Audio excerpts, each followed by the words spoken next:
कभी अपने बेडरूम का दरवाजा लॉक नहीं करता था, कभी जरूरत ही नहीं पड़ी। मगर 3 रात पहले सब बदल गया। ये एक मामूली सी बात से शुरू हुआ। बिल्कुल 3:17 बजे मेरी आंख खुल गई। कोई डरावना ख्वाब नहीं था, कोई तेज आवाज भी नहीं।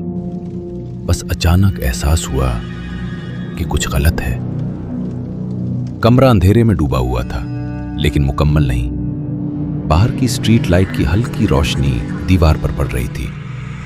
और तब मैंने देखा, मेरा दरवाजा थोड़ा सा खुला हुआ था, सिर्फ 1 इंच। मुझे अच्छी तरह याद था कि मैंने सोने से पहले दरवाजा बंद किया था, मगर मैंने खुद को समझाया शायद भूल गया हूं। मैं उठा, दरवाजा बंद किया, लॉक किया, वापस सो गया। अगली रात फिर 3:70। इस बार मैं एक आवाज से जागा, हल्की सी खराश की आवाज, बहुत आहिस्ता, बहुत धीमी, दरवाजे की तरफ से। खराश, वक्फा, खराश, जैसे कोई अपने नाखून लकड़ी पर आहिस्ता आहिस्ता रगड़ रहा हो। मेरा दिल जोर जोर से धड़कने लगा। खराश रुक गई। कमरे में मुकम्मल खामोशी छा गई। फिर 3 धीमी दस्तकें, ठक ठक ठक। न ज्यादा जोर से, न गुस्से में, बस जानबूझकर। मैंने आहिस्ता से पूछा, कौन है? कोई जवाब नहीं, लेकिन मुझे कसम है, मैंने दरवाजे के उस पार सांस लेने की आवाज सुनी। भारी, सुस्त, बिल्कुल दरवाजे के करीब। मैंने दरवाजा नहीं खोला, मैं खोल ही नहीं सकता था। कुछ देर बाद आवाज खत्म हो गई। मैं सुबह तक जागता रहा। तीसरी रात सबसे बदतर थी। इस बार मैं तैयार था। दरवाजा लॉक किया, हैंडल के नीचे कुर्सी लगा दी और घड़ी को देखता रहा। 3:16। कुछ नहीं। 3:17। फौरन खराश की आवाज शुरू हो गई।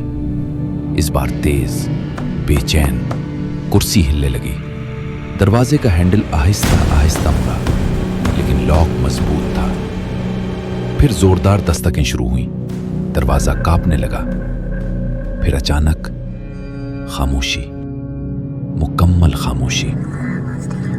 मैंने सोचा सब खत्म हो गया। तभी मुझे अपने कमरे के अंदर आवाज सुनाई दी, मेरे पीछे से, जैसे कोई अपना वजन बदल रहा हो। मेरी गर्दन के पीछे ठंडी सांस महसूस हुई, बहुत करीब। मैं हिल नहीं सका। फिर मेरे कान के करीब एक सरगोशी हुई, तुमने गलत तरफ लॉक किया है। मेरा जिस्म सुन हो गया। मैंने आहिस्ता से मुड़कर देखा। कोई नहीं था। कमरा खाली था, मगर सरगोशी अंदर से आई थी। अगली सुबह मैंने अलमारी चेक की। न जाने क्यों मुझे लगा मैं रात भर अकेला नहीं था। अलमारी का दरवाजा थोड़ा सा खुला था। अंदर लकड़ी पर गहरे खराश के निशान थे, लंबे, अमूदी, जैसे कोई अंदर से बाहर निकलने की कोशिश कर रहा हो। इस रात मैं बेडरूम में नहीं सोया, ड्राइंग रूम के सोफे पर सो गया। मैंने सोचा शायद मसला घर से जुड़ा हो। 3:17। टीवी खुद ब खुद ऑन हो गया, तेज शोर के साथ। फिर स्क्रीन पर मेरा बेडरूम नजर आया। ऐसा लगा जैसे कमरे में कैमरा लगा हो। अलमारी का दरवाजा आहिस्ता आहिस्ता खुला और अंदर से कुछ निकला। लंबा, बहुत पतला, जिस्म टेढ़ा मेढ़ा, सर एक तरफ झुका हुआ, लंबी उंगलियां। Like, comment, and subscribe.